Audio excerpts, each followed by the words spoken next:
Look ৫ অধ্যায় ২৯ থেকে ৩২ পদ।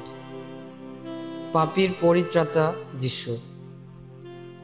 পরে লেবী নিজের বাড়িতে যিশুর সম্মানে এক মহাভোজের আয়োজন করলেন। অনেক করগ্রাহক ও অন্যান্য বহু লোক সেখানে উপস্থিত ছিল।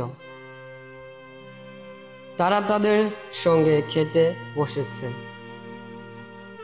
এমন সময় কয়েকজন ফরিসি ও তাদের দলের কয়েকজন শাস্ত্রী যিশুর শিষ্যদের কাছে অভিযোগ জানিয়ে বলে উঠলেন, তোমরা যত করগ্রাহক আর যত পাপীর সঙ্গে খাওয়া দাওয়া করছো কেন? এর উত্তরে যিশু বললেন, সুস্থ যারা তাদের তো চিকিৎসকের কোনো প্রয়োজন হয় না, প্রয়োজন হয় তাদেরই ব্যাধিগ্রস্ত যারা। আমি তো ধার্মিকদের কাছে নয়, বরং পাপীদের কাছে অনুতাপের আহ্বান জানাতে এসেছি।